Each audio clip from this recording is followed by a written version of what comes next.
নমস্কাৰ আপোনালোক সকলোকে পুনৰবাৰ স্বাগতম নাজমাই মজিদ বন্ধুসকল ব্লগতে চাওক আজি সন্ধিয়াৰ 7টা গুৰুত্বপূৰ্ণ খবৰ। প্ৰথমটো খবৰ, অসমৰ ডিটেনশ্যন কেম্পত 270 গৰাকী বিদেশীক বন্দী কৰি ৰখাক লৈ অসম চৰকাৰলৈ জাননী দেশৰ উচ্চতম ন্যায়ালয়ৰ। ডিটেনশ্যন চেণ্টাৰত বন্দী কৰি ৰখা বিদেশীসকলক কিয় ঘূৰাই পঠিওৱাৰ ব্যৱস্থা কৰা নাই চৰকাৰে। এই সন্দৰ্ভত ৰাজ্যৰ মুখ্য সচিবে সময়মতে দিব লাগিব উপযুক্ত ব্যাখ্যা। এই কঠোৰ নিৰ্দেশনা দেশৰ উচ্চতম ন্যায়ালয়ৰ। দেশৰ নাগৰিকৰে নহয়, বিদেশীকে ধৰি সকলোৰে জীৱনৰ অধিকাৰ আছে, এই মন্তব্য উচ্চতম ন্যায়ালয়ৰ। উচ্চতম ন্যায়ালয়ে লগতে কয় যে কিয় অসমৰ ডিটেনশ্যন চেণ্টাৰত দীৰ্ঘদিনে বন্দী হৈ আছে বিদেশীসকল। বিদেশীসকলক স্বদেশলৈ ঘূৰাই পঠিওৱাৰ ব্যৱস্থা কিয় হাতত লোৱা নাই অসম চৰকাৰে। বন্দী হৈ থকা 270 গৰাকী বিদেশীক লৈ উচ্চতম ন্যায়ালয়ৰ প্ৰশ্ন অসম চৰকাৰক। দীৰ্ঘদিনে বন্দী কৰি ৰাখি ঘূৰাই পঠিওৱাৰ ব্যৱস্থা কিয় হাতত লোৱা নাই বুলি প্ৰশ্ন সুপ্ৰিম কোৰ্টত। আৰু এই সন্দৰ্ভত পৰৱৰ্তী শুনানিত ৰাজ্যৰ মুখ্য সচিবে দিব লাগিব উপযুক্ত ব্যাখ্যা। ৰাজ্যৰ মুখ্য সচিবক ভিডিঅ' কনফাৰেন্সযোগে শুনানিত উপস্থিত থকাৰ নিৰ্দেশ উচ্চতম ন্যায়ালয়ৰ। আৰু শপতনামা দাখিলৰ বাবে ন্যায়ালয়ৰ দুজনীয়া বিচাৰপীঠে দিছে 6 সপ্তাহ সময়। ৰাজ্যৰ ডিটেনশ্যন চেণ্টাৰত বন্দী 270 গৰাকী বিদেশীক লৈ সুপ্ৰিম কোৰ্টত বৰ্তমান চলি আছে গোচৰ। আৰু একাংশ বিদেশী 10 বছৰৰ অধিক কাল ডিটেনশ্যন চেণ্টাৰ বা ট্ৰানজিট কেম্পত বন্দী হৈ আছে। আৰু ইয়াক লৈ ক্ষুব্ধ হৈ পৰিছে দেশৰ উচ্চতম ন্যায়ালয়। অসম চৰকাৰে পূৰ্বে শপতনামাত দিয়া ব্যাখ্যাক লৈ চৰম অসন্তুষ্টি উচ্চতম ন্যায়ালয়ৰ। পৰৱৰ্তী খবৰ, সাৱধান ৰাজ্যবাসী, ৰাজ্যত হঠাৎ সলনি হৈছে বতৰ। উজনিৰ পৰা নামনিলৈ প্ৰচণ্ড কুঁৱলী। আৰু এই প্ৰচণ্ড শীতপ্ৰবাহৰ মাজতে বতৰ বিজ্ঞান কেন্দ্ৰৰ আগজাননী, আগন্তুক কেইবাদিনলৈ ৰাজ্যত অব্যাহত থাকিব প্ৰচণ্ড শীত। আৰু এই সময়ছোৱাত ধুমুহাৰ লগতে বৰষুণৰো আগজাননী দিছে বতৰ বিজ্ঞান কেন্দ্ৰই।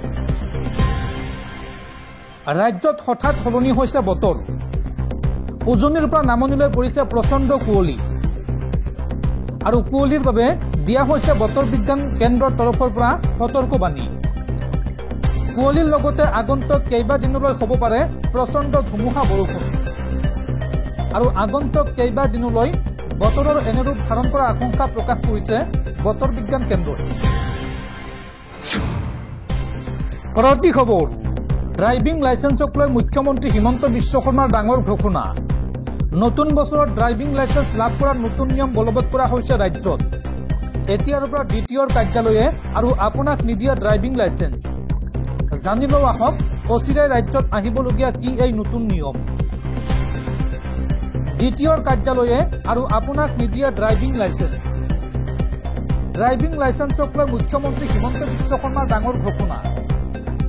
নতুন বছৰত ড্ৰাইভিং লাইচেন্স লাভ কৰাৰ নতুন নিয়ম বলবৎ হৈছে ৰাজ্যত। এই নতুন নিয়ম মতে ড্ৰাইভিং লাইচেন্স দিব মটৰ ভেহিকল ইনষ্টিটিউটে।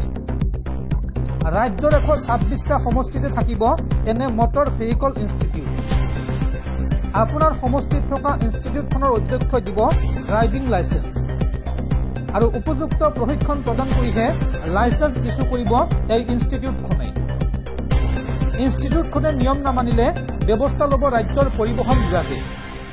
আৰু অচিৰাই ৰাজ্যৰ পৰিবহণ বিভাগে এই নতুন ব্যৱস্থা কাৰ্যকৰী কৰিব ৰাজ্যত। দৰ্শকসকল আৰু বহুতো গুৰুত্বপূৰ্ণ খবৰ আছে। তাৰ আগতে আপোনাক জনাওঁ যে যদি আপুনি এতিয়ালৈকে এইটো ভিডিঅ'ত লাইক কৰা নাই তেন্তে এতিয়াই ভিডিঅ'টোত লাইক কৰি দিয়ক।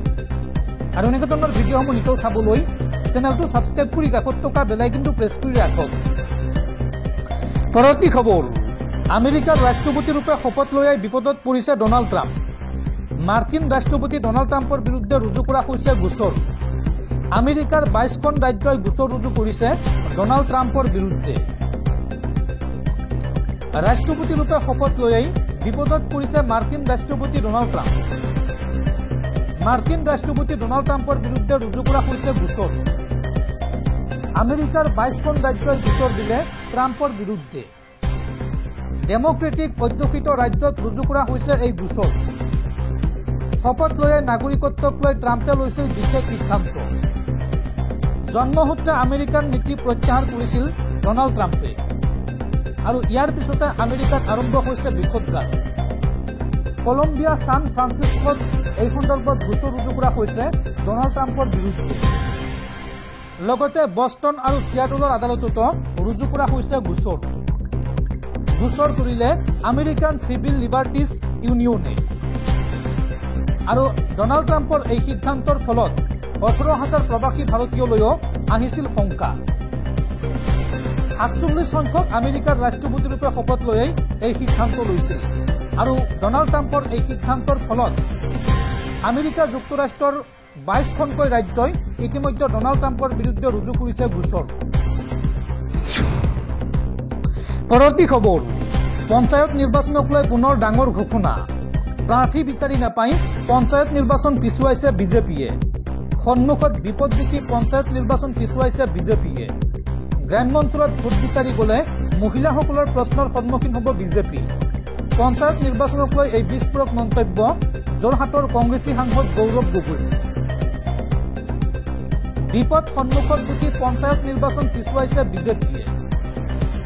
বিজেপিয়ে পঞ্চায়তৰ ৱাৰ্ডত প্ৰতিদ্বন্দ্বিতা কৰিবলৈ প্ৰাৰ্থী পোৱা নাই সেয়েহে দল আৰু প্ৰতীকহীন নিৰ্বাচনৰ পক্ষত সাহসীয় দলটো যোৰহাটৰ কংগ্ৰেছী সাংসদ গৌৰৱ গগৈৰ এই অভিযোগ বা এই বিস্ফোৰক অভিযোগ গ্ৰাম্য অঞ্চলত ভোট বিচাৰি গলে মহিলাসকলৰ প্ৰশ্নৰ সন্মুখীন হ'ব বিজেপি এই মন্তব্য গৌৰৱ গগৈয়ে কয় যে ৰাস্তা ঘাট কিয় হোৱা নাই তাৰ উত্তৰ দিব লাগিব বিজেপিয়ে গছপুলি ৰুলে দিম বুলি ঘোষণা কৰা 10,000 টকা কলৈ গল বুলি প্ৰশ্ন সুধিব মহিলাসকলে সেয়েহে বিজেপিয়ে পঞ্চায়ত নিৰ্বাচন অনুষ্ঠিত কৰে নে নাই সেই লৈ সন্দেহ প্ৰকাশ গৌৰৱ গগৈৰ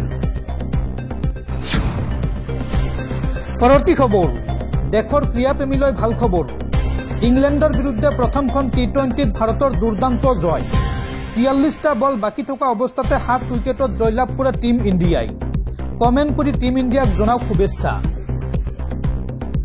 ইংলেণ্ডৰ বিৰুদ্ধে প্ৰথমখন টি20ত ভাৰতৰ দুৰ্দান্ত জয় 43টা বল বাকি থকা অৱস্থাতে 7 উইকেটত জয়লাভ কৰে টিম ইণ্ডিয়াই ভাৰতৰ হৈ অভিষেক শৰ্মাৰ দুৰ্দান্ত 79 ৰান সঞ্জু স্যামসনে সংগ্ৰহ কৰে 26 ৰান তিলক বাৰ্মাই সংগ্ৰহ কৰে 19 ৰান প্ৰথমে বেট ধৰি ইংলেণ্ডে বান্ধি দিছিল 132 ৰানৰ লক্ষ্য আৰু ভাৰতৰ হৈ বৰুণ চক্ৰৱৰ্তীলৈ 3টা উইকেট অৰ্শদীপ সিং আৰু হাৰ্দিক পাণ্ডিয়া আৰু অক্ষৰ পেটেলে লৈ 2টাকৈ উইকেট পৰৱৰ্তী খবৰ মিউচুৱেল ফাণ্ডক লৈ বৃহৎ ঘোষণা সেবিৰ এতিয়াৰ পৰা মাত্ৰ 250 টকাৰ আৰম্ভ কৰিব পাৰিব এছআইপি সেবিয়ে এছআইপি সন্দৰ্ভত জাৰি কৰিছে এই নতুন প্ৰস্তাৱ উল্লেখযোগ্য যে পূৰ্বে এছআইপি আৰম্ভ কৰাৰ নিম্নতম পৰিমাণ আছিল 500 টকা আৰু এতিয়া 250 টকাৰ আৰম্ভ কৰিব পাৰিব এছআইপি শেহতীয়াকৈ এই নিৰ্দেশনা জাৰি কৰিছে সেবিয়ে